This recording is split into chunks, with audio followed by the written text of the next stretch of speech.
Here are some more challenging order of operation problems.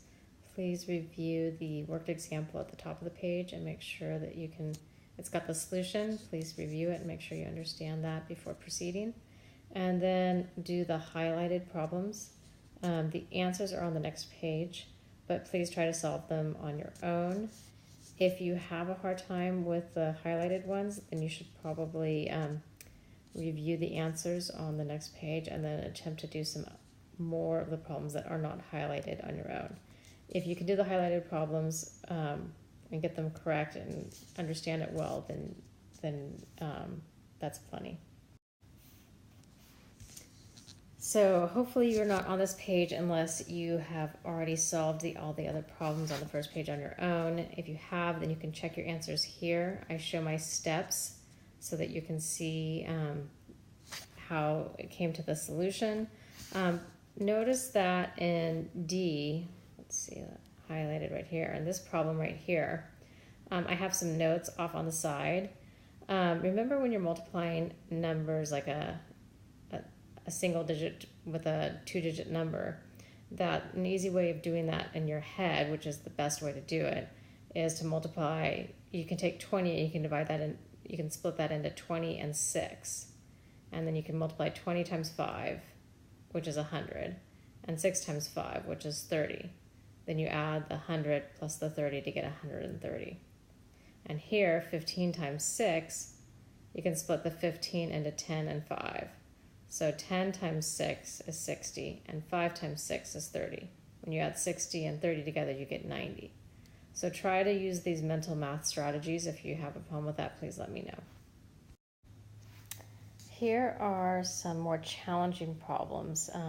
Instead of just solving, you're kind of thinking backwards on these. So try to do these on your own before checking the answers. 7 is easier than 8, so hopefully you can work through 7. And 8 is really challenging, but I think you guys can do it. Okay, so you should only be on this page if you've already attempted to solve and gotten as far as you can on the previous page. So here's the answers to the more challenging problems. Here on the first one, how I solved this was I have 24 times, when you look at this problem, we know that we can solve 24 times 3 because it has nothing to do with this. So 24 times 3, I use my trick of 3 times 20, I split 24 into 20 and 4. So 3 times 20 is 60, and 3 times 4 is 12. 60 plus 12 is 72. So we have 72 plus, and then we don't know what this is going to be, the 6 blank 2. If this is multiplication or division or what, we don't know what that's going to be. So we know we have 72 plus some number is going to equal 75. Well, we know that to get this number here that's missing needs to be a 3. So if we look at that and we go back up here and we say, okay, 6, we know 6 times 2 does not equal 3. If we have 6 and 2, how can we get a 3 out of that? The only way we could do that is we do 6 divided by 2. Okay? So we have 72 plus 6 divided by 2 equals 75. So this little operator is going to be a division sign.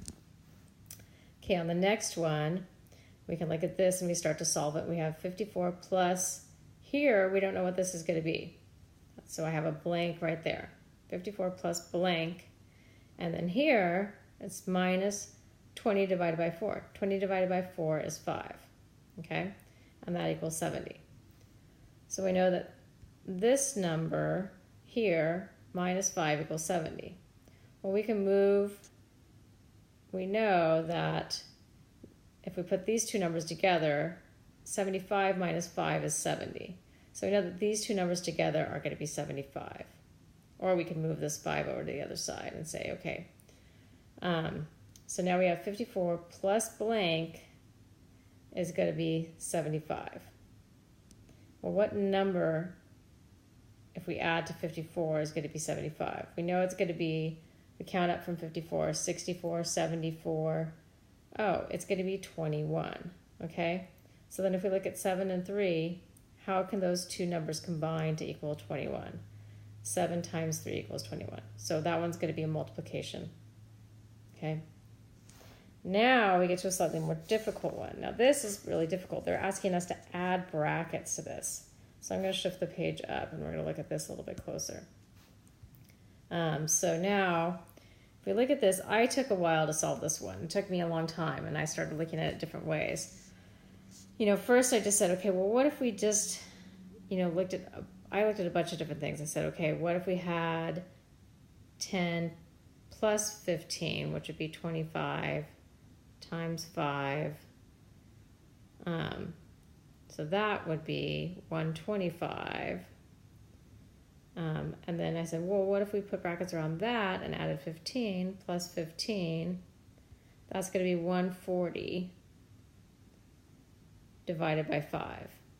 Well, 140 divided by 5 is less than 70. So that was not the right answer. And I was looking at all these different options, and none of them were getting me anywhere close to the answer I wanted. So then I said, okay, well, what if I looked at this and I said, okay, 15 divided by 5 is 3. Well, I looked at that and I looked at putting brackets in different places over here. And basically all these operators, this, all of these are added, like are going to increase the values except for this divide by 5.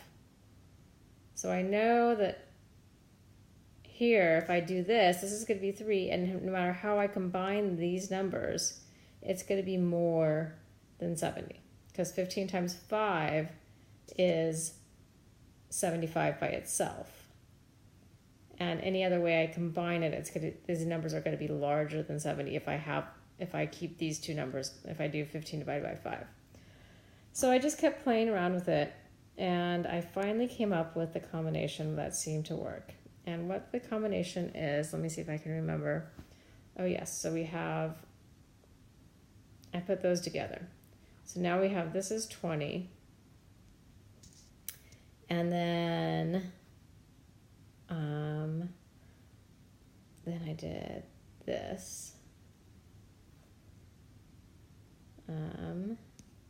Yes, so I think that's it. So let's see if this works for us. Let's try it. So we have 10 plus,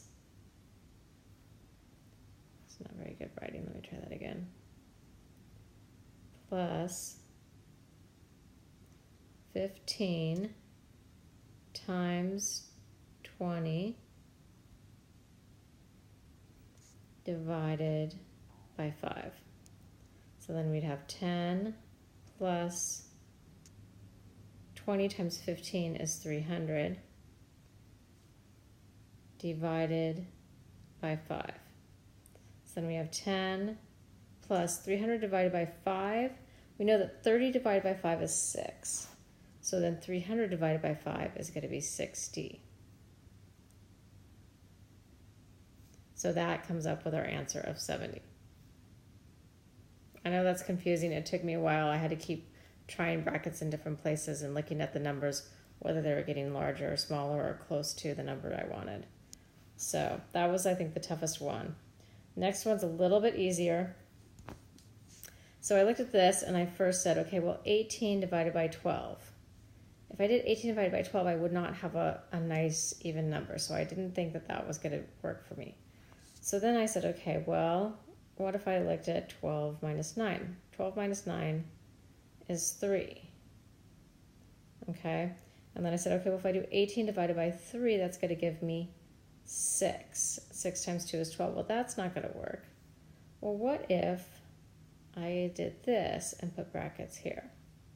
Would that work? Let's try it. 18 divided by 12 minus 9 is 3 times 2 equals 3. So now we have 18 divided by 3 times 2 is 6. Oopsie. Equals 3. 18 divided by 6 is 3 equals 3. Check. So anyways, I hope you were able to do those. Please see me if you're having problems. Thank you.